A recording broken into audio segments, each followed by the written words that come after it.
മഴത്തോരും മുൻപേ സീരിയലിൽ ഉടൻ വരുവാൻ പോകുന്ന ത്രില്ലടിപ്പിക്കുന്ന രംഗങ്ങളാണ് തുടർന്ന് നിങ്ങൾ കേൾക്കുവാൻ പോകുന്നത്. ഹോസ്പിറ്റലിലായിരിക്കുന്ന വൈജയന്തിയെ ഡിസ്ചാർജ് ചെയ്യുവാൻ വേണ്ടി ബാലചന്ദ്രൻ പുറപ്പെട്ടു പോകുവാൻ തുടങ്ങുമ്പോൾ രോഹിത്തിനെയും തൻ്റെ കൂടെ കൂട്ടിയിരുന്നു. രോഹിത്ത് വലിയ സങ്കടത്തോടു കൂടിയാണ് അച്ഛൻ്റെ കൂടെ ഹോസ്പിറ്റലിലേക്ക് പോകുന്നത്. കാരണം കഴിഞ്ഞ ദിവസം ഹരിശങ്കറുമൊത്ത് മറ്റൊരു പരിപാടി അയാൾ ആസൂത്രണം ചെയ്തിരുന്നു. എന്നുവെച്ചാൽ രോഹിത്തിനെ കൊടുക്കുവാൻ വേണ്ടി ഹരിശങ്കർ ഒരു പെൺകുട്ടിയെ തയ്യാറാക്കി അതിനുവേണ്ടിയുള്ള വീടും റെഡിയാക്കി അവനുമായി പോകുവാൻ പ്ലാൻ ചെയ്തു വെച്ചിരിക്കുകയാണ്. രോഹിത്തിൻ്റെ ഉള്ളിൽ ഭയമുണ്ട് എങ്കിൽ പോലും ത്രില്ലടിപ്പിക്കുന്ന ആ നിമിഷങ്ങൾ അത് അനുഭവിക്കുവാനുള്ള ഒരു ത്വരയുമുണ്ട്. ആ ആകാംക്ഷയിലാണ്. എന്തായാലും അയാൾ ഹരിശങ്കറിന് വാക്ക് കൊടുത്തു കഴിഞ്ഞു. അങ്ങനെ ഇരിക്കുമ്പോഴാണ് ഇന്ന് കോളേജിൽ പോകണ്ട, അമ്മയെ ഹോസ്പിറ്റലിൽ നിന്ന് ഡിസ്ചാർജ് ചെയ്യുവാൻ വേണ്ടി പോകണമെന്ന് പറഞ്ഞുകൊണ്ട് ബാലചന്ദ്രൻ രോഹിത്തിനെയും വിളിച്ച് ഹോസ്പിറ്റലിലേക്ക് പോകുന്നത്. എന്നാൽ ഉർവശി ശാപം ഉപകാരമായി എന്നതുപോലെയായിരുന്നു ഹോസ്പിറ്റലിലെത്തിയപ്പോൾ വൈജയന്തിയുടെ പ്രതികരണം. അലീനയുള്ള വീട്ടിലേക്ക് അവർ വരില്ല എന്ന് കട്ടായം പറഞ്ഞു. അലീനയെ ആ വീട്ടിൽ നിന്ന് പുറത്താക്കാമെങ്കിൽ മാത്രമേ ഞാൻ അവിടേക്ക് വരികയുള്ളൂ. ഇല്ല എങ്കിൽ ഈ ഹോസ്പിറ്റലിൽ ഞാൻ തുടരും. ഇവിടെ നിന്ന് എനിക്കിഷ്ടമുള്ള മറ്റൊരിടത്തേക്ക് ഞാൻ പോകും. ബാലചന്ദ്രൻ അവരെ പിന്തിരിപ്പിക്കുവാൻ പലയാവർത്തി ശ്രമിച്ചുവെങ്കിലും അവർ ബാലചന്ദ്രൻ്റെ വാക്കുകളെ അഹങ്കാരത്തോടു കൂടി പുച്ഛിച്ചു തള്ളുകയായിരുന്നു. ഒടുവിൽ ഡോക്ടറുടെ മുൻപിൽ അവർ ഇല്ലാത്ത രോഗം വീണ്ടും ഉണ്ട് എന്ന് അഭിനയിച്ചു. സത്യാവസ്ഥ എന്തെന്നറിയാത്ത ഡോക്ടർ വീണ്ടും അവരെ ആ ഹോസ്പിറ്റലിൽ തന്നെ പാർപ്പിക്കുവാൻ തീരുമാനിക്കുകയും ചെയ്തു. അങ്ങനെ അമ്മ ഡിസ്ചാർജ് ആവുന്നില്ല എന്ന് തിരിച്ചറിഞ്ഞ രോഹിത്ത് വളരെ സന്തോഷത്തോടു കൂടി വീട്ടിലേക്ക് പാഞ്ഞു പോവുകയാണ്. ഓട്ടോറിക്ഷയിൽ വീട്ടിലെത്തിയ രോഹിത്ത് വേഗത്തിൽ തന്നെ അകത്ത് കയറി തൻ്റെ ഫയലും ബാഗും എടുത്ത് ബൈക്ക് ഓടിച്ച് വീട്ടിൽ നിന്നും പുറത്തേക്ക് പോവുകയാണ്. അവൻ വലിയ ത്രില്ലിലാണ്. ഹരിശങ്കറാകട്ടെ ശരണ്യ എന്നൊരു പെൺകുട്ടിയെ എവിടെ നിന്നോ പൊക്കി. ആ പെൺകുട്ടി ഒരു പാവപ്പെട്ട വക്കീൽ ഗുമസ്തൻ്റെ മകളാണ്. അവളെ പ്രണയം നടിച്ച് അവൾക്ക് വിവാഹ വാഗ്ദാനവും നൽകി അങ്കിളിൻ്റെയും ആൻറ്റിയുടെയും വീട്ടിൽ കൊണ്ടുപോയി അവളെ പരിചയപ്പെടുത്തുകയും അവരുടെ മുമ്പിൽ വെച്ച് കേക്ക് കട്ട് ചെയ്യുകയും ചെയ്യണം എന്ന് പറഞ്ഞ് അവളെ വിളിച്ചുകൊണ്ട് ആ വീട്ടിലേക്ക് പോയതാണ്. ആ വീടിൻ്റെ വാതിൽക്കലെത്തിയപ്പോൾ തന്നെ അവൾക്ക് പരിഭ്രമമായി. ആളൊഴിഞ്ഞ ഒരു റബ്ബർ തോട്ടത്തിൻ്റെ നടുവിലുള്ള വലിയൊരു കെട്ടിടം. ആ കെട്ടിടത്തിൻ്റെ വാതിൽക്കൽ കാർ നിന്നപ്പോൾ തന്നെ അവിടെ നിന്നും അവരെ സ്വീകരിക്കുവാൻ ഒരു ചെറുപ്പക്കാരൻ ഇറങ്ങി വരുന്നുണ്ട്. തുടർന്ന് അവർ 3 പേരും കൂടി വീടിനുള്ളിലേക്ക് പ്രവേശിക്കുന്നു. ആ വീടിനുള്ളിൽ ആ സമയത്ത് ഹരിശങ്കറിൻ്റെ മറ്റൊരു കൂട്ടുകാരനും രോഹിത്തും ഉണ്ടായിരുന്നു. രോഹിത്ത് നന്നായി മദ്യപിച്ച് മതോന്മത്തനായി നിൽക്കുകയാണ്. യാത്രയുടെ ആരംഭത്തിൽ തന്നെ ഹരിശങ്കർ കയ്യിൽ കരുതിയിരുന്ന മയങ്ങുവാനുള്ള മരുന്ന് അത് മിനറൽ വാട്ടറിൽ ചേർത്ത് ശരണ്യയ്ക്ക് അവൻ കുടിക്കുവാൻ കൊടുത്തു. ആ വീട്ടിൽ ചെന്ന് കയറിയപ്പോൾ തന്നെ ശരണ്യയ്ക്ക് വല്ലാത്ത ദേഹാസ്വാസ്ഥ്യം അനുഭവപ്പെടുകയും അവൾ പതിയെ മയക്കത്തിലേക്ക് വീണു പോവുകയും ചെയ്തു. തുടർന്ന് ആ വീടിനുള്ളിൽ സംഭവിച്ചത് ക്രൂരവും കിരാതവുമായ മാനഭംഗമായിരുന്നു. ഹരിശങ്കർ ശരണ്യയെ രോഹിത്തിന് സമ്മാനമായി നൽകി. അവൻ അവളെ മാനഭംഗപ്പെടുത്തി. മദ്യത്തിൻ്റെ ലഹരിയിൽ ആ പെൺകുട്ടിയുടെ ശരീരം അവൻ പിച്ചു ചീന്തുമ്പോൾ അത് വളരെ കൃത്യമായി മറ്റ് 2 ആൾക്കാരും ക്യാമറകളിൽ റെക്കോർഡ് ചെയ്തുകൊണ്ടേയിരുന്നു. എല്ലാം കഴിഞ്ഞപ്പോഴേക്കും അവൻ തളർന്നിരുന്നു. പിന്നെ ഒരു നിമിഷം പോലും ആ വീട്ടിൽ നിൽക്കുവാൻ അവന് കഴിഞ്ഞില്ല. ഭയവും അങ്കലാപ്പുമൊക്കെ രോഹിത്തിനെ വല്ലാതെ പിടിച്ചുലയ്ക്കുവാൻ തുടങ്ങി. ഭയപരവശനായി വേച്ചവൻ വേഗം വീട് വിട്ടിറങ്ങി. തുടർന്നവൻ്റെ ബൈക്കിൽ കയറി അതിവേഗം കടപ്പാട്ടൂരേക്ക് ഓടിച്ചുപോയി. തുടർന്ന് കാണുന്ന കാഴ്ച കൃഷ്ണജ ഹാളിൽ ഹോംവർക്ക് ചെയ്തുകൊണ്ടിരിക്കുന്നതാണ്. ബബിത മുറിയിലാണ്. കണക്കിലെന്തോ സംശയം വന്നതുകൊണ്ട് കൃഷ്ണജ അലീനയെ വിളിച്ചു. അലീന വന്ന് കണക്ക് പറഞ്ഞു കൊടുത്തുകൊണ്ട് നിൽക്കെ മുറ്റത്ത് രോഹിത്തിൻ്റെ ബൈക്കിൻ്റെ ശബ്ദം കേട്ടു. സമയം ഇപ്പോൾ 5 മണി കഴിഞ്ഞിട്ടുണ്ട്. രോഹിത്ത് എത്തിയെന്ന് അലീന ഊഹിച്ചു. വാതിൽ തുറന്നു കിടക്കുകയായിരുന്നു. പെട്ടെന്ന് എന്തോ മറിഞ്ഞു വീഴുന്ന ശബ്ദം കേട്ടുകൊണ്ട് അലീന വേഗം ഓടി സിറ്റൗട്ടിലേക്ക് ചെയ്യുന്നു. സ്റ്റാൻഡിൽ കയറ്റി വെക്കുവാൻ ശ്രമിക്കെ ബാലൻസ് തെറ്റി കയ്യിൽ നിന്നും ബൈക്ക് മറിഞ്ഞ് താഴെ വീണിരിക്കുകയാണ്. ആ ബൈക്ക് നിവർത്തുവാൻ വേണ്ടി രോഹിത്ത് ശ്രമിക്കുന്നുണ്ട്. ഹെൽമറ്റ് താഴെ വീണ് കിടക്കുന്നു. ബൈക്ക് സ്റ്റാൻഡിൽ കയറ്റാൻ ശ്രമിക്കുന്നതിനിടയിൽ വീണ്ടും അവൻ്റെ ബാലൻസ് തെറ്റുന്നു. അവൻ്റെ കൈകൾ ദുർബലമാണെന്ന് അലീനയ്ക്ക് മനസ്സിലായി. അവൾ ഓടി ഇറങ്ങിച്ചെന്ന് ബൈക്ക് ഉയർത്തി നേരെ വെക്കുവാൻ അവനെ സഹായിച്ചു. അതിനുശേഷം അവളെ ഒന്ന് നോക്കുക പോലും ചെയ്യാതെ നിലത്തു വീണ ഹെൽമറ്റ് കുനിഞ്ഞെടുത്തുകൊണ്ട് സിറ്റൗട്ടിന് നേർക്ക് അവൻ നടന്നുപോയി. അവൻ്റെ കാലുകൾ കുഴയുന്നുണ്ട് എന്ന് അലീനയ്ക്ക് തോന്നി. അവൾ ചുറ്റുവരാന്തയിലെത്തുമ്പോഴേക്കും രോഹിത്ത് സ്റ്റെയർ കേസ് കയറി തുടങ്ങിയിരുന്നു. അലീന ആ പോക്ക് നോക്കി നിശ്ചലയായി നിന്നു. കൃഷ്ണജ എഴുന്നേറ്റ് എന്ന് അലീനയോട് ചോദിക്കുന്നുണ്ട്. രോഹിയേട്ടൻ ഇന്നും കുടിച്ച ലക്ഷണമുണ്ടല്ലോ ചേച്ചി, മുഖമൊക്കെ വല്ലാണ്ടിരിക്കുന്നു. ഞാനൊന്ന് ചൂളമടിച്ചിട്ട് എൻ്റെ നേരെ നോക്കിയതുപോലുമില്ല. അത് കേട്ടിട്ട് അലീന ഒന്നും മിണ്ടിയില്ല. എന്തോ പന്തികേടുണ്ടെന്ന് അവൾ ഊഹിച്ചു കഴിഞ്ഞിരുന്നു. കുറച്ച് കഴിയുമ്പോൾ രോഹിത്ത് കാപ്പി കുടിക്കാൻ താഴേക്ക് ഇറങ്ങി വരും എന്നറിയാമായിരുന്നതുകൊണ്ട് അലീന കാപ്പി എടുക്കുവാൻ അടുക്കളയിലേക്ക് പോയി. പക്ഷേ 1/2 മണിക്കൂർ കഴിഞ്ഞിട്ടും രോഹിത്ത് തിരിച്ച് താഴേക്ക് ഇറങ്ങി വന്നില്ല. അലീന കൃഷ്ണജയെ മുകളിലേക്ക് പറഞ്ഞയച്ചു. അല്പം കഴിഞ്ഞ് അവൾ തിരിച്ചെത്തി. ഒന്നും വേണ്ടെന്ന് പറഞ്ഞു ചേച്ചി, രോഹിയേട്ടൻ കിടക്കുകയാണ്, ആകെ മൂഡ് ഓഫിലാണെന്നാണ് തോന്നുന്നത്. രാത്രിയായി, അത്താഴത്തിന് സമയമായി. എന്നിട്ടും രോഹിത് താഴേക്ക് ഇറങ്ങി വന്നില്ല. താൻ ചെന്ന് വിളിച്ചാൽ വരില്ലെന്നറിയാവുന്നതുകൊണ്ട് അലീന കൃഷ്ണജിയെ തന്നെ ഇത്തവണയും പറഞ്ഞയച്ചു. അവൾ ഉടൻ തന്നെ തിരികെ എത്തി. എന്നിട്ട് പറയുകയാണ്, എന്നോട് ഭയങ്കരമായിട്ട് ദേഷ്യപ്പെട്ടു. എനിക്കൊന്നും വേണ്ടെന്ന് പറഞ്ഞ് എന്നെ മുറിയിൽ നിന്ന് പിടിച്ചിറക്കി കഥ കടക്കുകയും ചെയ്തു. ഇതൊക്കെ കേട്ടിട്ട് എന്തോ അപകടം സംഭവിച്ച രീതിയിൽ അലീന അങ്ങനെ ചിന്താമഗ്നയായിരിക്കുകയാണ്. ബാലചന്ദ്രമേനോൻ വന്നപ്പോൾ അലീന രോഹിത്തിൻ്റെ കാര്യം സൂചിപ്പിച്ചു. അപ്പോൾ ബാലചന്ദ്രൻ, ഇന്നും അവൻ വൈകിയാണോ വന്നത്? 5:30 മുമ്പ് എത്തി, പക്ഷേ എന്തോ കുഴപ്പമുണ്ടച്ചാ. മനസ്സ് നേരെ നിൽക്കാത്തപ്പോഴാണല്ലോ ശരീരത്തിന് ബലക്കുറവ് തോന്നുന്നത്. ആ, ഞാൻ അവനെ വിളിച്ച് സംസാരിക്കാം. ഭക്ഷണം കഴിഞ്ഞ ശേഷം മേനോൻ കോണിപ്പടി കയറി മുകളിലെത്തി. രോഹിത്തിൻ്റെ മുറിയുടെ വാതിൽ അടഞ്ഞു തന്നെ കിടക്കുകയാണ്. ബാലചന്ദ്രമേനോൻ കതകിൽ മുട്ടി വിളിച്ചു. 2-3 തവണ ആവർത്തിച്ച ശേഷമാണ് വാതിൽ തുറക്കപ്പെട്ടത്. മുറിക്കുള്ളിൽ നല്ല ഇരുട്ടായിരുന്നു. തന്നെ അച്ഛന് കാണാവുന്ന മാത്രം വാതിൽ തുറന്നു പിടിച്ചുകൊണ്ട് അവൻ ചോദ്യഭാവത്തിൽ അയാളുടെ മുഖത്തേക്ക് നോക്കി. നീ എന്താടാ കോളേജിൽ നിന്ന് വന്നിട്ട് ഒന്നും കഴിക്കാതെ കയറി കിടന്നത്? വിശപ്പില്ലായിരുന്നു അച്ഛാ. അല്ല, നിന്റെ സ്വരത്തിനെന്തു പറ്റി? നിനക്കെന്താ ജലദോഷം പിടിച്ചോ? ഇല്ല, ഒന്നുമില്ല. എന്താ നിനക്ക് വിശപ്പില്ലാത്തത്? നീ ചായയും കഴിച്ചില്ല എന്ന് അലീന പറഞ്ഞു. ഞാൻ പുറത്തുനിന്ന് കഴിച്ചായിരുന്നു അച്ഛാ. പുറത്തുനിന്നോ? എവിടുന്ന്? ഞങ്ങൾ ഫ്രണ്ട്സ് എല്ലാം കൂടി ഒരു ഹോട്ടലിൽ കയറി. നീ എന്തിനാ ഹോട്ടലിൽ നിന്ന് കഴിക്കുന്നേ? വീട്ടിലെ ഭക്ഷണത്തിന് എന്താ കുഴപ്പം? രോഹിത് മിണ്ടാതെ തല കുനിച്ചു നിന്നു. എൻ്റെ റൂമിലോട്ട് വന്നേ, എനിക്ക് നിന്നോട് ചില കാര്യങ്ങൾ സംസാരിക്കാനുണ്ട്. ഞാൻ ഉറങ്ങിയായിരുന്നു അച്ഛാ. അത് സാരമില്ല, എനിക്ക് ഉറക്കം വരുന്നുണ്ട്. നിനക്ക് എന്താടാ എന്നോട് സംസാരിക്കാൻ ഒരു മടി? അച്ഛ ഉറക്കത്തിൽ നിന്ന് വിളിച്ചെഴുന്നേൽപ്പിച്ചിട്ടാണോ സംസാരിക്കുന്നത്? എനിക്കൊന്ന് ഉറങ്ങണം. ബാലചന്ദ്രൻ്റെ മുഖത്ത് നോക്കാതെയാണ് അവനത് സംസാരിച്ചതെങ്കിലും അവൻ്റെ സ്വരത്തിലെ അനിഷ്ടവും അസ്വസ്ഥതയും അയാൾക്ക് ബോധ്യപ്പെട്ടു. തുടർന്ന് ബാലചന്ദ്രൻ പറയുകയാണ്, ശരി, നാളെ രാവിലെ കോളേജിൽ പോകുന്നതിന് മുൻപ് നീ എൻ്റെ മുറിയിലെത്തണം, കേട്ടല്ലോ? രോഹിത് തലയാട്ടി. ബാലചന്ദ്രമേനോൻ തിരിഞ്ഞു നടക്കുന്നതിന് മുൻപ് തന്നെ വാതിൽ അടഞ്ഞു കഴിഞ്ഞു. പ്രഭാതമായി. അലീന മുറ്റമടിച്ച് തീരുന്നതേയുള്ളൂ. നല്ല മഴച്ചാറ്റലുണ്ട്. പുലർച്ചയ്ക്ക് തുടങ്ങിയ മഴത്തുള്ളൽ അതേപോലെ തുടരുകയാണ്. അലീനയുടെ പുറവും തലയുടെ പിൻഭാഗവും മിക്കവാറും ഒക്കെ നനഞ്ഞു കഴിഞ്ഞു. ബാലചന്ദ്രമേനോൻ സിറ്റ് ഔട്ടിലേക്ക് ഇറങ്ങി വന്ന് കസേര നീക്കിയിട്ട് അവിടെ ഇരുന്നു. അലീന ടീപ്പോയിൽ എടുത്തു വെച്ചിരുന്ന ദിനപത്രം മറിച്ചു നോക്കി. അച്ഛനിന്ന് എഴുന്നേക്കാൻ വൈകിയല്ലേ? നടക്കാനും പോയില്ലല്ലോ. വൈകിയതല്ല മോളെ, ഞാൻ നോക്കുമ്പോൾ നല്ല ചാറ്റൽ മഴ. അതോടെ അങ്ങ് മടിയായി. നടക്കാൻ പോകാതിരിക്കാൻ ഒരു കാരണം നോക്കിയിരിക്കുകയായിരുന്നു, എനിക്കറിയാം. അത് കേട്ടുകൊണ്ട് ബാലചന്ദ്രൻ അലീനയുടെ മുഖത്തേക്ക് നോക്കിയെന്ന് ചിരിച്ചു. അലീന മുറ്റമടിച്ചു തീർത്ത് ചൂലുമായി അകത്തേക്ക് പോകാൻ ഭാവിക്കുകയായിരുന്നു. അപ്പോഴാണ് ഗേറ്റിലൊരു വാഹനത്തിൻ്റെ ഇരമ്പൽ കേട്ടത്. അവളൊന്ന് പിന്തിരിഞ്ഞു നോക്കി. അത് ഒരു പോലീസ് ജീപ്പായിരുന്നു. പോലീസ് ജീപ്പിൽ നിന്നും ഹോൺ മുഴങ്ങുവാൻ തുടങ്ങി. അലീന സംശയത്തോടെ ബാലചന്ദ്രമേനോനെ നോക്കി. അയാൾ കസേരയിൽ നിന്നും എഴുന്നേറ്റ്. ഗേറ്റ് തുറക്കുമോളെ. അലീന ചെന്ന് ഗേറ്റ് തുറന്നു. അവൾക്ക് മാറാൻ വേണ്ടത്ര സമയം കിട്ടുന്നതിന് മുൻപ് തന്നെ ജീപ്പ് അകത്തേക്ക് പാഞ്ഞു കയറി. ഞെട്ടി തെന്നി മാറിയില്ലായിരുന്നുവെങ്കിൽ ജീപ്പിൻ്റെ ഫ്രണ്ട് ടയർ അവളുടെ പാദത്തിലൂടെ കയറി ഇറങ്ങിയനെ. ആ ജീപ്പിന് പിന്നാലെ ഒരു പോലീസ് വാനും കൂടി വീട്ടുവളപ്പിനുള്ളിലേക്ക് ഇരമ്പി കിതച്ചു വന്നു. CIയും SIയും അടക്കം ഏതാനും പോലീസ് ഉദ്യോഗസ്ഥന്മാർ ജീപ്പിൽ നിന്നിറങ്ങി സിറ്റ് ഔട്ടിലേക്ക് കയറി വന്നു. SI രമേഷ് നമ്പ്യാരെ ബാലചന്ദ്രമേനോന് മുൻപേ പരിചയമുള്ളതാണ്. എന്നാൽ ഇപ്പോൾ മുൻപരിചയത്തിൻ്റെയോ സൗഹൃദത്തിൻ്റെയോ ഒരു കണിക പോലും അയാളുടെ മുഖത്ത് കാണാൻ കഴിഞ്ഞില്ല. അയാൾ ചോദിക്കുകയാണ്, തൻ്റെ മകനില്ലേ ഇവിടെ? ബാലചന്ദ്രമേനോൻ അമ്പരപ്പോടെ പറഞ്ഞു, ഉണ്ട്. വിളിക്കവനെ. എന്താ അവൻ്റെ പേര്? രോഹിത്. സർ, എന്താണ് പ്രശ്നം? പ്രശ്നമൊക്കെ പുറകെ പറയാമിടൂ. താൻ തൻ്റെ മോനെ വിളിക്കേ. അപ്പോഴേക്കും ബാലചന്ദ്രൻ ശബ്ദമുയർത്തി മോളെ കൃഷ്ണയെ എന്ന് ഉറക്കം വിളിച്ചു. കൃഷ്ണജ ഉടൻ തന്നെ അകത്തുനിന്ന് വിളി കേട്ടു. രോഹിത്തിനോട് നീ പെട്ടെന്ന് ഇങ്ങോട്ട് വരാൻ പറ. ഈ സമയത്ത് മറ്റൊരു കാറ് കൂടി വീടിൻ്റെ വളപ്പിലേക്ക് വന്നു നിന്നു. അതിൻ്റെ ഡോർ തുറന്ന് DYSP മധുസൂദനൻ പുറത്തേക്കിറങ്ങി. അദ്ദേഹത്തെ കണ്ടുകൊണ്ട് SIയും CIയും കൂടി മുറ്റത്തേക്ക് ഇറങ്ങിച്ചെന്ന് സല്യൂട്ട് അടിച്ചു. അയാൾ ചോദിക്കുകയാണ്, എല്ലാവരെയും കിട്ടിയോ? അതിന് CI, 3 പേരെ കിട്ടി സാർ. ഒരുത്തൻ ഇവിടെയുണ്ട്. എവിടെ അവന്മാർ? അതാ അവിടെയുണ്ട് സാർ. ഇത് പറഞ്ഞുകൊണ്ട് അദ്ദേഹം പോലീസ് ജീപ്പിലേക്ക് തൻ്റെ വിരൽ ചൂണ്ടി. ഒരു കോൺസ്റ്റബിൾ വേഗം ചെന്ന് ആ സമയത്ത് പോലീസ് ജീപ്പിൻ്റെ പിൻവാതിൽ തുറന്നു. തുടർന്ന് അടിവസ്ത്രം മാത്രം ധരിച്ച 3 ചെറുപ്പക്കാരെ പോലീസ് ജീപ്പിൽ നിന്നും അയാൾ പിടിച്ചു പുറത്തേക്കിറങ്ങി. കൈവിലങ്ങുകളാൽ ബന്ധിക്കപ്പെട്ട 3 യുവാക്കൾ.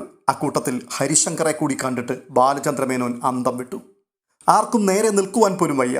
മുഖം നീരുവെച്ച് കരുവാളിച്ചിട്ടുണ്ട്. പോലീസ് അവരെ ശരിക്കും കൈകാര്യം ചെയ്ത് കഴിഞ്ഞുവെന്ന് വ്യക്തമായിരുന്നു. ഈ സമയത്ത് കൃഷ്ണജിയുടെ പിന്നാലെ സിറ്റ് ഔട്ടിലേക്കുള്ള വാതിൽക്കൽ വരെ എത്തിയ രോഹിത് ഇടിമിന്നലേറ്റതുപോലെ ഒരു നിമിഷം നിശ്ചലനായി നിന്നു. മുറ്റത്ത് പോലീസ് വാഹനങ്ങൾ. വിലങ്ങുവെക്കപ്പെട്ട ഹരിശങ്കറും സുഹൃത്തുക്കളും. തലച്ചോറിൽ അപായത്തിന്റെ ചൂളം വിളി. ഒരു നിമിഷം കൊണ്ട് തളർന്നുപോയവന്റെ സപ്തനാഡികളിലേക്കും പെട്ടെന്നൊരു ധൈര്യം കത്തിക്കയറി. രോഹിത് പെട്ടെന്ന് അകത്തേക്ക് തിരിഞ്ഞോടി. SI രമേഷ് നമ്പ്യാർ അത് കണ്ടുകൊണ്ട് വിളിച്ചു പറഞ്ഞു, ഓടരുത്, ഓടിയാൽ നീ രക്ഷപ്പെടില്ല. തുടർന്ന് SIയും കുറെ കോൺസ്റ്റബിൾമാരും കൂടി വീടിനുള്ളിലേക്ക് പാഞ്ഞു കയറി. ബാലചന്ദ്രമേനോൻ കൺമുമ്പിൽ ഒരു ഭീകര നാടകം കണ്ടിട്ടെന്ന പോലെ തരിച്ചു നിൽക്കുകയാണ്. ഭയന്നുപോയ കൃഷ്ണജ അച്ഛൻ്റെ അടുക്കിലേക്ക് ഓടിയെത്തി. എന്താ അച്ഛാ ഇതൊക്കെ? മേനോന് ശബ്ദിക്കാൻ പോലും കഴിഞ്ഞില്ല. വീടിനുള്ളിൽ നിന്നും എന്തൊക്കെയോ ബഹളങ്ങൾ കേൾക്കുവാൻ കഴിയുന്നുണ്ട്. വീടിന്റെ പിന്നാമ്പുറത്തേക്ക് പാഞ്ഞ രോഹിത്ത് വീടിന് പിന്നിലെ മതിൽ ചാടിക്കടക്കുവാൻ ശ്രമിക്കുന്നതിനിടയിൽ പിന്നാലെ പാഞ്ഞെത്തിയ പോലീസ് അവന്റെ കാലിൽ പിടിച്ചു വലിച്ച് താഴെയിട്ടു. അവനെ തൂക്കിയെടുത്തുകൊണ്ട് അവർ പൂമുഖത്തേക്ക് വന്നു. പോലീസിനെ കണ്ടപ്പോൾ നിനക്ക് കാര്യം മനസ്സിലായി അല്ലേടാ നായിന്റെ മോനെ? ഇത് പറഞ്ഞുകൊണ്ട് SI അവന്റെ മുഖമടച്ച് ഒരൊറ്റയടി അടികൊണ്ട് രോഹിത്ത് അലറി. രോഹിത്ത് വേച്ചു താഴേക്ക് വീണു. തുടർന്ന് തലങ്ങും വിലങ്ങും അവന്റെ മേൽ പോലീസിന്റെ കൈ മാറി മാറി വീണുകൊണ്ടായിരുന്നു. അലീന അപ്പോഴും ഗേറ്റിനരികെ സ്തംഭിച്ചു നിൽക്കുകയാണ്. DYSP മധുസൂദനൻ സിറ്റൗട്ടിലേക്ക് കയറി ചെന്നു. തുടർന്ന് ബാലചന്ദ്രമേനോന്റെ മുഖത്ത് നോക്കി ചോദിക്കുകയാണ്, താനാണല്ലോ അവന്റെ തന്ത അല്ലേ? എന്തിനാടോ ഇങ്ങനെ ഓരോന്നിനെയൊക്കെ ജനിപ്പിച്ച് വളർത്തുന്നത്? സർ, എൻ്റെ മകൻ എന്ത് തെറ്റാണ് ചെയ്തത്? എൻ്റെ വീട്ടിൽ വന്നു കയറി എൻ്റെ മകനെ പിടിച്ച് തല്ലിച്ചതയ്ക്കുന്നതിന് മുമ്പ് അത് പറയേണ്ട മര്യാദയില്ലേ സാർ? എന്താ സംഭവിച്ചതെന്ന് പറയൂ. അത് ശരി, അപ്പം താനൊന്നും അറിഞ്ഞില്ല അല്ലേ? തൻ്റെ മകനും ആ നിൽക്കുന്ന 3 വീരപുരുഷന്മാരും കൂടി പ്രായപൂർത്തിയാകാത്ത ഒരു പെൺകുട്ടിയെ ബലമായി പിടിച്ച് കാറിൽ കയറ്റി അന്തിനാട്ടുള്ള ആൾതാമസമില്ലാത്തൊരു വീട്ടിൽ കൊണ്ടുപോയി ക്രൂരമായി മാനഭംഗപ്പെടുത്തി. ആ പെൺകുട്ടി ഇപ്പോൾ ഹോസ്പിറ്റലിലാണ്. ബാക്കി വിവരങ്ങളൊക്കെ നാളത്തെ പത്രത്തിൽ അടിച്ചു വരും, മകൻ്റെ ഫോട്ടോ സഹിതം. അപ്പോൾ കൂടുതൽ കാര്യങ്ങൾ അറിഞ്ഞാൽ മതി. പോലീസ് ഓഫീസറുടെ ഈ വാക്കുകൾ കേട്ട് ബാലചന്ദ്രമേനോൻ നടുങ്ങി നിൽക്കുകയാണ്. ആ സമയത്ത് DYSP മധുസൂദനൻ തിരികെ സിറ്റൗട്ടിൽ നിന്നും പുറത്തേക്കിറങ്ങി. എന്നിട്ട് കോൺസ്റ്റബിൾമാരോട് നിർദ്ദേശിക്കുകയാണ്, 4 എണ്ണത്തിനെയും പിടിച്ച് അകത്തേക്ക് ഇടറൂ. അത്രയും കേട്ടപ്പോഴേക്കും കോൺസ്റ്റബിൾമാർ രോഹിത്തിന് വീണ്ടും തലങ്ങും വിലങ്ങും 4-5 അടിയും കൂടി കൊടുത്തിട്ട് പോലീസ് ജീപ്പിനുള്ളിലേക്ക് തള്ളിക്കയറ്റി. പിറകെ ബാക്കി 3 പേരെയും. പോലീസ് വാഹനങ്ങൾ ആ മുറ്റത്തിട്ട് തന്നെ റിവേഴ്സ് എടുത്ത് തിരിച്ചുപോയി. ആദ്യം DYSPയുടെ കാർ ഗേറ്റ് കടന്നുപോയി. പിന്നാലെ പ്രതികളെ കയറ്റിയ വാൻ, അതിനും പിന്നിൽ പോലീസ് ജീപ്പ്. ഈ അമ്പരപ്പിക്കുന്ന കാഴ്ചകളെല്ലാം കണ്ട ബാലചന്ദ്രമേനോൻ പതറി ചുറ്റുപാട് നോക്കുകയാണ്. എല്ലായിടത്തും ഒരു ശൂന്യത പടരുന്നത് അയാൾ കണ്ടു. അയാളുടെ ശരീരം നിമിഷങ്ങൾക്കുള്ളിൽ വിയർപ്പിൽ കുളിച്ചു. കണ്ണുകളിൽ കൊടുങ്കാറ്റ് പോലെ ഇരുട്ട് പാഞ്ഞു കയറി. അലീന അപ്പോഴും അന്ധയെപ്പോലെ ബധിരയെപ്പോലെ മുറ്റത്ത് തന്നെ നിൽക്കുകയായിരുന്നു. ചേച്ചി എന്ന് നിലവിളിക്കുന്ന കൃഷ്ണജയുടെ ശബ്ദം കേട്ടുകൊണ്ടാണ് അലീനയുടെ ബോധമണ്ഡലം ഉണർന്നത്. കുഴഞ്ഞു വീഴുവാൻ പോകുന്ന ബാലചന്ദ്രനെ താങ്ങി നിർത്തുവാൻ ശ്രമിക്കുകയാണ് കൃഷ്ണജ. അലീന സിറ്റൗട്ടിന് നേർ കോടി. അലീനയും കൃഷ്ണജയും കൂടി ബാലചന്ദ്രമേനോനെ താങ്ങിപ്പിടിച്ച് ഹാളിലെ സോഫയിൽ കൊണ്ടുവന്ന് കിടത്തി. അയാളുടെ വസ്ത്രങ്ങൾ വിയർപ്പിൽ നനഞ്ഞു കുതിർന്നിരുന്നു. ബാലചന്ദ്രമേനോൻ ആ കിടപ്പിൽ കിടന്നുകൊണ്ട് വീണ്ടും വിയർക്കുകയാണ്. അലീന കോണിപ്പടി ഓടിക്കയറി ബാലചന്ദ്രമേനോന്റെ മുറിയിലെ മേശ ഡ്രോയ്ക്കുള്ളിൽ നിന്നും മരുന്നെടുത്തുകൊണ്ട് താഴെ വന്നു. മേനോന്റെ നാക്കിനടിയിൽ ടാബ്ലറ്റ് വെച്ചു കൊടുത്തിട്ട് അലീന ടെലഫോൺ സ്റ്റാൻഡിനടുത്തേക്ക് ഓടി. സ്റ്റാൻഡിൽ വെച്ചിരുന്ന ഫോൺ ബുക്കിൽ നിന്നും ഹോസ്പിറ്റലിലെ നമ്പർ തപ്പിയെടുത്ത് ഉടൻ തന്നെ ആംബുലൻസ് വരുവാൻ ഏർപ്പാടാക്കി. ബാലചന്ദ്രമേനോൻ കുഴഞ്ഞു കിടക്കുകയാണ്. കൃഷ്ണജയാകട്ടെ തലക്കലിരുന്നു കൊണ്ട് ബാലചന്ദ്രമേനോന്റെ ശിരസിൽ തലോടുകയും ഇടയ്ക്കിടയ്ക്ക് അച്ഛാ അച്ഛാ എന്ന് വിളിച്ച് കരയുകയും ചെയ്യുന്നുണ്ട്. ഓരോ തവണ വിളിക്കുമ്പോഴും ബാലചന്ദ്രൻ മൂളുകയും കൃഷ്ണമണി മെല്ലെ ചലിപ്പിച്ച് അവിടെ നേർക്ക് നോക്കുകയും ചെയ്യുന്നുണ്ടായിരുന്നു. ചൈതന്യം മങ്ങിപ്പോയ ആ നോട്ടം മറ്റേതോ ലോകത്തു നിന്നാണ് എന്നവൾക്ക് തോന്നിച്ചു. ബബിത എന്തൊക്കെയാണ് സംഭവിച്ചു കൊണ്ടിരിക്കുന്നതെന്ന് പോലും അറിയാതെ ഹാളിന് നടുവിൽ അന്തം വിട്ട് നിൽക്കുകയാണ്. അപ്പോഴും അലീന വന്ന് ബാലചന്ദ്രനെ നോക്കി. ശ്വാസമെടുക്കുന്നുണ്ട്, പക്ഷെ മന്ദഗതിയിലാണെന്ന് മാത്രമേ ഉള്ളൂ. ദേഹം വിയർക്കുന്നത് നിലച്ചിരിക്കുന്നു. അലീന വിളിച്ചപ്പോൾ ബാലചന്ദ്രമേനോൻ മുഖമൽപ്പം തിരിച്ച് അവളെയും നോക്കി. അയാൾ എന്തോ പറയാൻ ഭാവിച്ചപ്പോൾ അവൾ തടഞ്ഞു. സംസാരിക്കണ്ട, അനങ്ങാതെ കിടന്നാൽ മതി, ആംബുലൻസ് ഞാൻ വിളിച്ചിട്ടുണ്ട്, ഇപ്പോഴെത്തും. തുടർന്ന് അലീന നേരെ എതിർവശത്തുള്ള വീട്ടിലേക്ക് ചെന്ന് വീടിൻ്റെ ഗേറ്റിൻ്റെ ഓടാമ്പലെടുത്ത് അകത്തേക്ക് കയറി. ആ സമയത്തൊരു നായ്ക്കുട്ടി ഓടി വന്ന് അവളുടെ ദേഹത്ത് ചാടി കയറി സ്നേഹം പ്രകടിപ്പിക്കുന്നുണ്ടായിരുന്നു. ആ വീട്ടിൽ നിന്നും ഇറങ്ങി വന്ന ഡോക്ടർ ശർമ്മയെ കണ്ടിട്ട് അലീന ബാലചന്ദ്രമേനോന്റെ അവസ്ഥയെപ്പറ്റി പറഞ്ഞു. അപ്പോൾ ഡോക്ടർ ചോദിക്കുകയാണ്, എന്താണ് പെട്ടെന്ന് ഇങ്ങനെ ഉണ്ടാകുവാൻ? അലീനയ്ക്ക് എന്തു പറയണമെന്നറിയാതെ ഒരു നിമിഷം അവൾ പകച്ചു നിന്നുപോയി. തുടർന്ന് ഒരു വിധത്തിൽ വിക്കി അവൾ കാര്യം പറഞ്ഞു. രാവിലെ പോലീസ് വന്ന് രോഹിത്തിനെ പിടിച്ചുകൊണ്ടുപോയി. അതായിരിക്കണം കാരണം. അവിടെ പോലീസ് വരുന്നത് ഞാനും കണ്ടു, പക്ഷേ പ്രശ്നം എന്താണ്? ശർമ്മ ചോദിച്ചു. അറിയില്ല സാർ, അവർ വന്ന് അവനെ പിടിച്ചുകൊണ്ടുപോയി. അലീനയുടെ ശബ്ദം ദുർബലമായി പോയി. ഡോക്ടർ ശർമ്മ അലീനയോടൊപ്പം മേനോന്റെ വീട്ടിലേക്ക് ചെന്നു. ശർമ്മ മേനോനെ പരിശോധിച്ചു. നാഡിമിടിപ്പും ഹൃദയമിടിപ്പും നോക്കി. എന്നിട്ട് പറയുകയാണ്, ഭയപ്പെടാനൊന്നുമില്ല, പക്ഷെ ഹോസ്പിറ്റലിലേക്ക് കൊണ്ടുപോകണം. അപ്പോൾ അലീന, ഞാൻ ആംബുലൻസ് വിളിച്ചിട്ടുണ്ട് ഡോക്ടർ. തുടർന്ന് അവൾ റൂമിൽ പോയി ഡ്രസ്സ് മാറി വരുമ്പോഴേക്കും ആംബുലൻസ് എത്തിച്ചേർന്നു. എല്ലാവരും കൂടി ചേർന്ന് താങ്ങിപ്പിടിച്ചാണ് ആംബുലൻസിലേക്ക് മേനോനെ കയറ്റിയത്. കൂടെ പോകാനിരിക്കുന്ന കൃഷ്ണജയെ അലീന പിന്തിരിപ്പിച്ചു. എന്നിട്ട് അവരോട് പറയുകയാണ്, നിങ്ങൾ ഇവിടെ ഇരുന്നാൽ മതി, ഹോസ്പിറ്റലിൽ ചെന്നിട്ട് ഞാൻ വിളിക്കാം. ബബിതയും കൃഷ്ണമോളും ഇന്ന് സ്കൂളിൽ പോകണ്ട. അത് കേട്ടപ്പോൾ ബബിതയുടെ മുഖം അങ്ങ് കനത്തു. ഞാൻ സ്കൂളിൽ പോകണോ വേണ്ടയോ എന്ന് നീയാണോ തീരുമാനിക്കുന്നത്? മോളെ, നീ പറയുന്നൊന്ന് അനുസരിക്കേ. അച്ഛന് സുഖമില്ല. രോഹിത്തിനെ പോലീസ് പിടിച്ചുകൊണ്ട് പോയിരിക്കുകയാണ്. ഈ സമയത്ത് നമ്മൾ ഒന്നിച്ചു നിൽക്കണം. ഇത് പറഞ്ഞിട്ട് അലീന ആംബുലൻസിലേക്ക് കയറി. തുടർന്ന് വീണ്ടും കൃഷ്ണജയെ വിളിച്ചിട്ട് വീടിൻ്റെ വാതിൽ തുറന്നിടരുത് എന്നും എന്തു പ്രകോപനമുണ്ടായാലും പുറത്തിറങ്ങരുത് എന്നും കൂടി അവൾ ഉപദേശിച്ചു. ആംബുലൻസ് ഹോസ്പിറ്റലിലെത്തിയ ഉടൻ തന്നെ ബാലചന്ദ്രമേനോനെ കാർഡിയോളജി ICUവിൽ പ്രവേശിപ്പിച്ചു. അടിയന്തര ശുശ്രൂഷകൾ നൽകി. ECG നോക്കിയപ്പോൾ നേരിയ വ്യതിയാനം മാത്രമേ കാണാനുണ്ടായിരുന്നുള്ളൂ. അയാളെ പരിശോധിച്ച ഡോക്ടർ അലീനയോട് പറഞ്ഞു, തീരെ ചെറിയൊരു ലക്ഷണം മാത്രമേ കാണുന്നുള്ളൂ. എന്തായാലും 1-2 ദിവസം ICUവിൽ കിടക്കട്ടെ. പലപ്പോഴും ഇത്തരം മൈനർ അറ്റാക്ക് മറ്റൊന്നിൻ്റെ മുന്നോടിയായും വരാറുണ്ട്. അത് കേട്ടിട്ട് അലീന മെല്ലെ തലയാട്ടി. അവൾ പുറത്തു വന്ന് വീട്ടിലേക്ക് ഫോൺ ചെയ്തു. കൃഷ്ണജയാണ് ഫോൺ എടുത്തത്. അച്ഛന് ഭയപ്പെടത്തക്കവണ്ണം ഒന്നുമില്ല എന്ന് ഡോക്ടർ പറഞ്ഞിട്ടുണ്ട്. അതുകൊണ്ട് മോള് സമാധാനമായിരിക്കണം. ബബിതയോടും കാര്യം പറയണം കേട്ടോ. ഇതിനുശേഷം ഡോക്ടറുടെ അനുവാദം വാങ്ങി ICUവിൽ കയറി അലീന മേനോനെ ഒന്നുകൂടി കണ്ടു. അയാൾ അസ്വസ്ഥനായി കിടക്കുകയാണ്.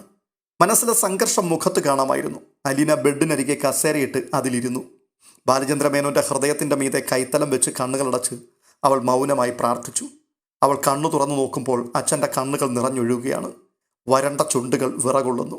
അത് കണ്ടിട്ട് അലീനയ്ക്കും കരച്ചിൽ വന്നെങ്കിലും അവൾ അത് അടക്കി. എന്നിട്ട് പറയുകയാണ്, അച്ഛൻ വിഷമിക്കരുത്, നമ്മൾ ഈ തടസ്സങ്ങളൊക്കെ കടന്നു പോകും. അത് കേട്ടിട്ട് ബാലചന്ദ്രമേനോൻ വിറയാർന്ന ശബ്ദത്തോടെ ചോദിക്കുകയാണ്, മോളെ, അവൻ എന്താ ചെയ്തേ? അവനെക്കുറിച്ച് തന്നെയാണോ അങ്ങനെ പറഞ്ഞത്?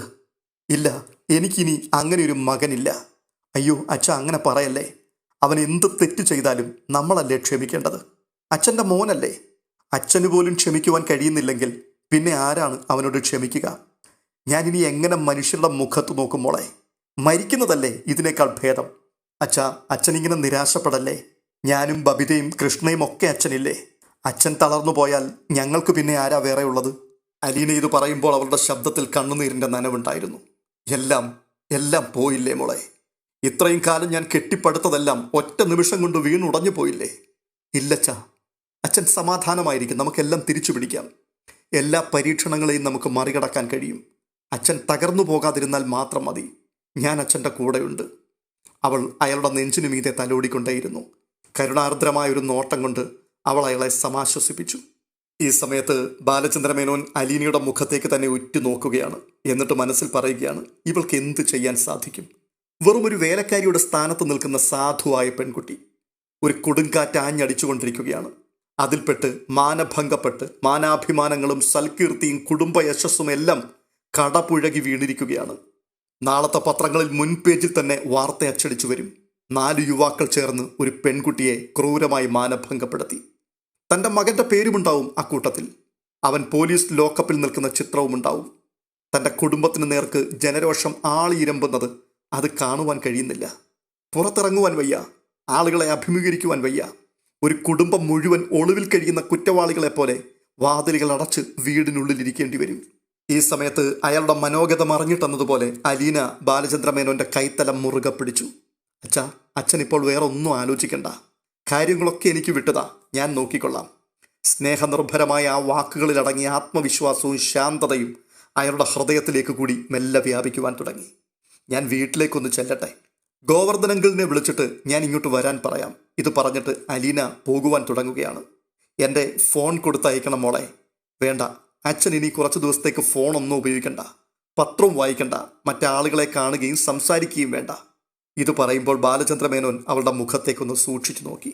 അവൾ പറഞ്ഞതിൻ്റെ അർത്ഥം അയാൾക്ക് മനസ്സിലായി. അയാൾ പതിയെ തലയാട്ടി. വീട്ടിലെത്തിയ ഉടൻ തന്നെ അലീന ഗോവർദ്ധനെ ഫോണിൽ വിളിച്ചു. അങ്കിൾ, ഇന്ന് കടകളൊന്നും തുറക്കണ്ട. ജോലിക്കാരോടെല്ലാം ഇത് പറയണം. അവൾ പറഞ്ഞത് കേട്ട് ഗോവർദ്ധൻ അന്താളിച്ചു പോയി. അലീന അയാളുടെ സംഭവം മുഴുവൻ വിശദീകരിച്ചു. അങ്കിൾ ഹോസ്പിറ്റലിൽ പോയി ബാലചന്ദ്രൻ സാറിനെ കാണണം. ആൻറ്റിയെ വിളിച്ച് ഹോസ്പിറ്റലിൽ നിർത്തണം. പോലീസ് സ്റ്റേഷനിൽ പോയി കാര്യങ്ങൾ അന്വേഷിക്കുവാനും അഡ്വക്കേറ്റിനെ കാണുവാനുമൊക്കെ അങ്കിൾ മാത്രമേ ഉള്ളൂ. ആ ശരി മോളെ, അതൊക്കെ ഞാൻ ചെയ്തോളാം. പക്ഷേ ഷോപ്പുകൾ തുറക്കാതിരിക്കേണ്ട ആവശ്യമുണ്ടോ? അതും ഇതും തമ്മിൽ ബന്ധമൊന്നുമില്ലല്ലോ. അങ്കിളെ, ഇനി ഒരാഴ്ചത്തേക്ക് ഷോപ്പുകളൊന്നും തുറക്കണ്ട. മോളെ, ഷോപ്പുകളൊന്നും തുറക്കണ്ടെന്ന് ബാലേട്ടൻ പറഞ്ഞോ? ഇല്ല, അങ്ങനെ പറഞ്ഞിട്ടൊന്നുമില്ല. എന്തായാലും അങ്ങനെ തുറക്കാതിരിക്കുന്നത് തന്നെയാണ് നല്ലത്. ആ ശരി, ഞാൻ എന്തായാലും ബാലേട്ടനെ ഒന്ന് കാണട്ടെ. തുടർന്ന് അലീന റിസീവർ താഴേക്ക് വെക്കുമ്പോഴേക്കും അടുത്ത ബെല്ല് മുഴങ്ങി. അലീന വീണ്ടും കോൾ അറ്റൻഡ് ചെയ്തു. അത് കൊല്ലപ്പള്ളിയിൽ നിന്ന് കമലയായിരുന്നു. അവർ ദേഷ്യഭാവത്തിൽ ചോദിക്കുകയാണ്, ആരാ ഫോൺ എടുത്തിരിക്കുന്നത്? അലീനയാണ്. നിന്നോട് ആര് പറഞ്ഞു ഫോൺ എടുക്കുവാൻ? ബാലചന്ദ്രന് കൊടുക്കടി ഫോൺ. അച്ഛൻ ഹോസ്പിറ്റലിലാണ്. അച്ഛനോ? ആരുടെ അച്ഛൻ? ഇവിടുത്തെ കുട്ടികളുടെ അച്ഛൻ. കമല ഒന്നും മിണ്ടാതെ ഫോൺ വെച്ചു. 1 മിനിറ്റിനുള്ളിൽ ബാലചന്ദ്രമേനോന്റെ മൊബൈൽ ഫോൺ ശബ്ദിച്ചു. ആ കോളും കൊല്ലപ്പള്ളിയിൽ നിന്ന് തന്നെയാണെന്ന് മനസ്സിലാക്കിയ അലീന കൃഷ്ണജയോട് ഫോൺ അറ്റൻഡ് ചെയ്യുവാൻ പറഞ്ഞു. കൃഷ്ണജ ഫോൺ എടുത്തു. കൃഷ്ണജയുടെ ശബ്ദം കേട്ടിട്ട് വേവലാതിയോടുകൂടി കമല ചോദിക്കുകയാണ്, ബാലചന്ദ്രന്റെ അടുത്ത് ഫോണൊന്നുമില്ലേ? അച്ഛൻ ഹോസ്പിറ്റലിലാണെന്ന് അലീന ചേച്ചി പറഞ്ഞില്ലേ? ഹരിയെ പോലീസ് പിടിച്ചെന്ന് കേട്ടു. ശരിയാണോന്നറിയാൻ വിളിച്ചതാണ് ഞാൻ. സ്റ്റേഷനിൽ പോകാനും അവനെ ജാമ്യത്തിൽ ഇറക്കാനുമൊക്കെ ബാലചന്ദ്രനല്ലാതെ ഇവിടെ ഇപ്പോൾ ആരാ ഉള്ളത്? പോലീസ് രാവിലെ ഇവിടെ വന്ന് രോഹിയേട്ടനെയും പിടിച്ചുകൊണ്ടുപോയി. പോലീസ് വണ്ടിയിൽ ഹരിയേട്ടനും ഉണ്ടായിരുന്നു. വേറെ 2 പേരും ഉണ്ടായിരുന്നു. ഉടനെ കമല, എൻ്റെ ഈശ്വര, അപ്പോൾ അത് സത്യമായിരുന്നു അല്ലേ? കമല കരച്ചിലിന്റെ വക്കോളമെത്തി. കൃഷ്ണജ വീണ്ടും ചോദിക്കുകയാണ്, ഹരിയേട്ടനെ എവിടുന്നാണ് പോലീസ് പിടിച്ചത്? ഏതോ കൂട്ടുകാരന്റെ വീട്ടിൽ നിന്നാണെന്നാണ് അറിഞ്ഞത്. അവൻ ഇന്നലെ രാത്രി ഇവിടെ വന്നിരുന്നില്ല. രോഹിയേട്ടനെ പോലീസ് വന്ന് പിടിച്ചുകൊണ്ട് പോകുന്നത് കണ്ടിട്ട് അച്ഛൻ വീണുപോയതാണ്. ഈ സംഭാഷണം അവിടെ നടക്കുന്നതിനിടയിൽ തന്നെ മനുശങ്കറിനെ അലീന ഫോൺ ചെയ്ത് വിവരങ്ങളൊക്കെ അറിയിച്ചു. മനുവേട്ടൻ എത്രയും വേഗം വരണം, ആരുമില്ല ഇവിടെ. കൊല്ലപ്പള്ളിയിൽ നിന്ന് മനുവേട്ടൻ്റെ അമ്മ വിളിച്ചിരുന്നു. അച്ഛൻ ഹോസ്പിറ്റലിലാണ്. അത് കേട്ടിട്ട് മനുശങ്കർ, എനിക്കിത് വിശ്വസിക്കാൻ പറ്റുന്നില്ല അലീന. ഞാൻ ഈ കേട്ടതൊക്കെ സത്യമാണോ? മനുവേട്ട, അവർ 4 പേരും കൂടി ഏതോ ഒരു പെൺകുട്ടിയെ മാനഭംഗപ്പെടുത്തി എന്നൊക്കെയാണ് അച്ഛൻ്റെ അടുത്ത് പോലീസ് പറഞ്ഞത്. അതൊക്കെ സത്യമാണോ എന്ന് അന്വേഷിക്കാൻ പോലും ഇവിടെ ആരുമില്ല. ഓക്കെ, നീ ഫോൺ വെച്ചു, ഞാൻ എത്രയും പെട്ടെന്ന് എത്തിക്കൊള്ളാം. നീ ധൈര്യമായിട്ടിരിക്കണം, ഒട്ടും പതറരുത് കേട്ടോ. ഇത് പറഞ്ഞിട്ട് മനുശങ്കർ ഫോൺ കട്ട് ചെയ്തു. മഴത്തോരും മുൻപേ സീരിയലിൽ ത്രില്ലടിപ്പിക്കുന്ന മുഹൂർത്തങ്ങൾ പിറവിയെടുക്കുവാൻ തുടങ്ങുകയാണ്. വരുവാൻ പോകുന്ന ഓരോ എപ്പിസോഡുകളും മുന്നമേ തന്നെ നിങ്ങളിലേക്ക് എത്തേണ്ടതിന് ഈ ചാനൽ ഇതുവരെയും സബ്സ്ക്രൈബ് ചെയ്തിട്ടില്ലാത്തവർ ദയവായി ഒന്ന് സബ്സ്ക്രൈബ് ചെയ്യുവാനും ഈ വീഡിയോ നിങ്ങൾക്ക് ഇഷ്ടപ്പെട്ടിട്ടുണ്ടെങ്കിൽ ഒന്ന് ലൈക്ക് ചെയ്യുകയും ഒപ്പം ഹൈപ്പ് ചെയ്യുകയും ചെയ്യണമെന്നും അഭ്യർത്ഥിക്കുന്നു. മറ്റൊരു വീഡിയോയുമായി വീണ്ടും കാണാം. അതുവരേക്കും ബൈ ബൈ.